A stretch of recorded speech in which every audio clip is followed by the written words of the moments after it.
Apocalipse 17. Então um dos 7 anjos que tinham as 7 taças veio me dizer: venha, e eu vou lhe mostrar como será castigada a famosa prostituta, aquela grande cidade que está construída perto de muitos rios. Os reis do mundo inteiro cometeram imoralidade sexual com ela, e os povos do mundo ficaram bêbados com o vinho da sua imoralidade. Então o Espírito de Deus me dominou, e o anjo me levou para um deserto, onde vi uma mulher montada num monstro vermelho. Havia muitas blasfêmias escritas nele, e ele tinha 7 cabeças e 10 chifres. A mulher usava um vestido cor de púrpura e vermelho vivo e estava coberta de enfeites de ouro, de pedras preciosas e pérolas. Na mão ela segurava uma taça de ouro cheia de vinho, que representava suas práticas indecentes e a imundícia da sua imoralidade. Na sua testa estava escrito um nome que tem um significado secreto: a Grande Babilônia, mãe de todas as prostitutas e de todas as pessoas imorais do mundo. Então vi que a mulher estava embriagada com o sangue do povo de Deus e das pessoas que haviam sido mortas porque tinham sido fiéis a Jesus. Quando a vi, fiquei muito espantado. E o anjo me perguntou: por que é que você está assim, tão espantado? Vou lhe contar o significado secreto da mulher e do monstro que a carrega, o qual tem 7 cabeças e 10 chifres. O monstro que você viu estava vivo, mas agora não vive mais. Ele está para subir do abismo, e dali sairá, e será destruído. Os moradores da terra que desde a criação do mundo não têm os seus nomes escritos no livro da vida ficarão espantados quando olharem para o monstro.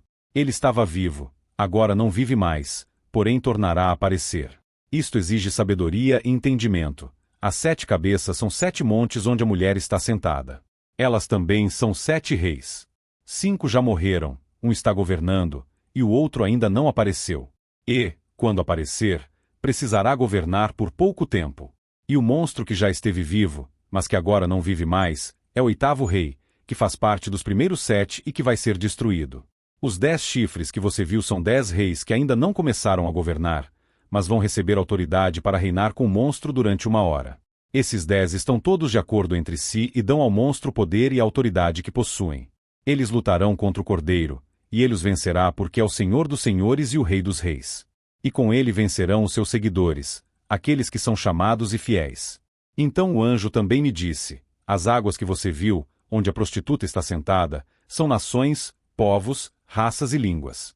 Os 10 chifres que você viu e o monstro odiarão a prostituta. Eles tirarão tudo o que ela tem e a deixarão nua. Devorarão a sua carne e queimarão o resto no fogo.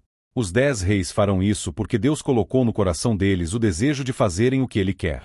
Assim entre si concordarão em entregar ao monstro a autoridade que eles têm para governar. Isso acontecerá até que se cumpram as palavras de Deus. A mulher que você viu é a grande cidade que domina os reis do mundo inteiro. Apocalipse 18. Depois disso vi outro anjo descendo do céu. Ele tinha um grande poder, e o seu brilho iluminava toda a terra. E gritava com voz forte: caiu! Caiu a grande Babilônia! Agora quem vive ali são os demônios e todos os espíritos imundos. Todos os tipos de aves e feras imundas e nojentas vivem nela. Pois todas as nações beberam do seu vinho, o vinho forte do seu desejo imoral. Os reis do mundo inteiro cometeram imoralidade sexual com ela, e os homens de negócio deste mundo se enriqueceram à custa das práticas sexuais sujas da prostituta. Então ouvi outra voz do céu, que disse: saia dessa cidade, meu povo. Saiam todos dela para não tomarem parte nos seus pecados e para não participarem dos seus castigos. Pois os seus pecados estão amontoados até o céu, e Deus lembra das suas maldades. Deem a ela o mesmo que ela deu a vocês. Paguem em dobro o que ela fez. Encham a taça dela com bebida 2 vezes mais forte do que a bebida que ela preparou para vocês. Deem a ela tanto sofrimento e tristeza quanto luxo e glória ela deu a si mesma. Porque ela pensa assim: estou sentada aqui como rainha. Não sou viúva e nunca mais vou sofrer. Por isso no mesmo dia cairão sobre ela estas pragas: doenças, dor e fome, e ela será queimada no fogo. Pois o Senhor Deus, que a julga, é poderoso.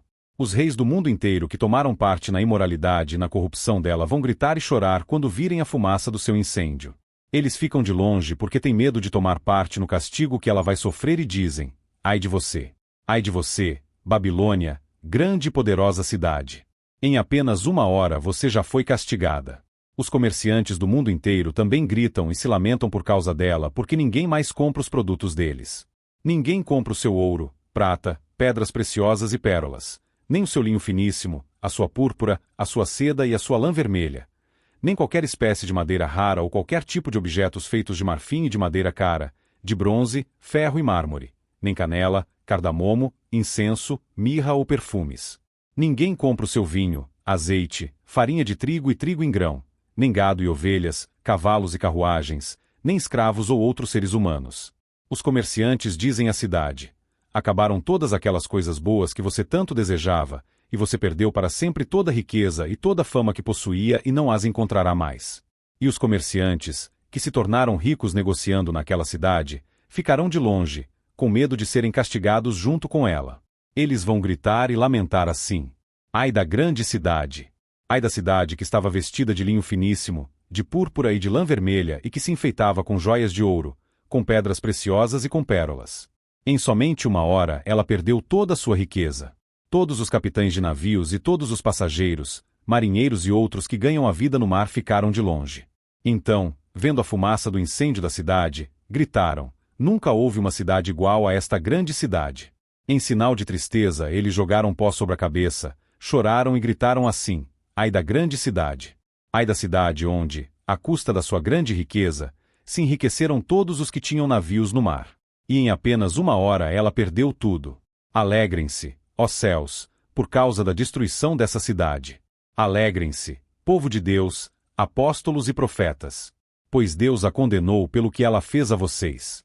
Então um anjo forte levantou uma pedra do tamanho de uma grande pedra de moinho e a jogou no mar.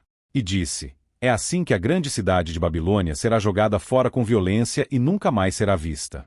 A música dos tocadores de harpa, de flauta e de trombeta e as vozes dos cantores nunca mais serão ouvidas em você, e em você nunca mais será encontrado nenhum trabalhador de qualquer ofício, e nunca mais se ouvirá em você o barulho das pedras de moinho. Em você jamais brilhará a luz de uma lamparina, e nunca mais se ouvirá em você a voz dos noivos e das noivas. Os seus comerciantes foram os mais poderosos do mundo, e com feitiçaria você enganou todos os povos da terra. A grande Babilônia foi castigada porque nela foi encontrado o sangue dos profetas, o sangue do povo de Deus e o de todos os que foram assassinados na terra. Apocalipse 19. Depois disso ouvi no céu uma voz forte como se fosse a de uma grande multidão, que dizia: Aleluia!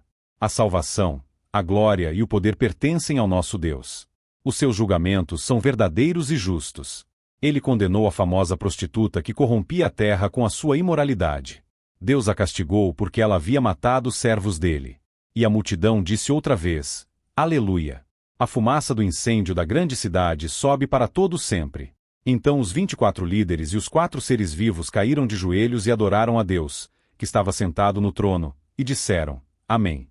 Aleluia! Então veio do trono o som de uma voz, que dizia: Louvem o nosso Deus, todos os seus servos, todos os que o temem, tanto as pessoas importantes como as humildes. Aí ouvi um som que parecia a voz de uma grande multidão, como o barulho de uma grande cachoeira ou como fortes trovões, que dizia: Aleluia! Pois o Senhor, nosso Deus, o Todo-Poderoso, é Rei. Fiquemos alegres e felizes. Louvemos a sua glória. Porque chegou a hora da festa de casamento do Cordeiro, e a noiva já se preparou para recebê-lo. A ela foi dado linho finíssimo, linho brilhante e puro para se vestir. O linho são as boas ações do povo de Deus. Então o anjo me disse: Escreva isto: Felizes os que foram convidados para a festa de casamento do Cordeiro. E o anjo disse ainda: São essas as verdadeiras palavras de Deus. Aí eu me ajoelhei aos pés do anjo para adorá-lo, mas ele me disse: Não faça isso. Pois eu sou servo de Deus, assim como são você e os seus irmãos que continuam fiéis à verdade revelada por Jesus. Adore a Deus.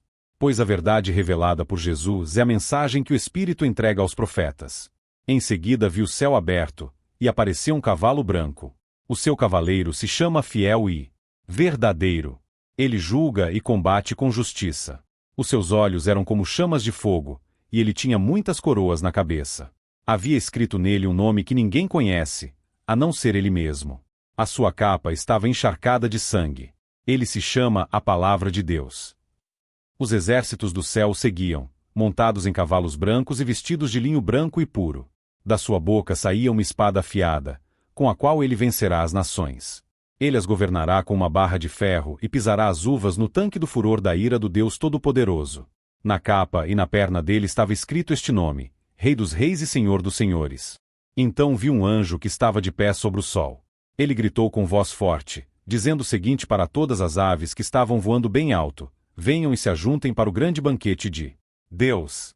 Venham e comam a carne de reis, de generais e de soldados, de cavalos e de cavaleiros e de todas as pessoas, sejam escravas ou livres, sejam importantes ou humildes. Depois viu o monstro e os reis do mundo inteiro e os seus exércitos reunidos para lutar contra aquele que estava montado no cavalo e contra o seu exército. O monstro foi feito prisioneiro junto com o falso profeta, que havia feito coisas espantosas na sua presença.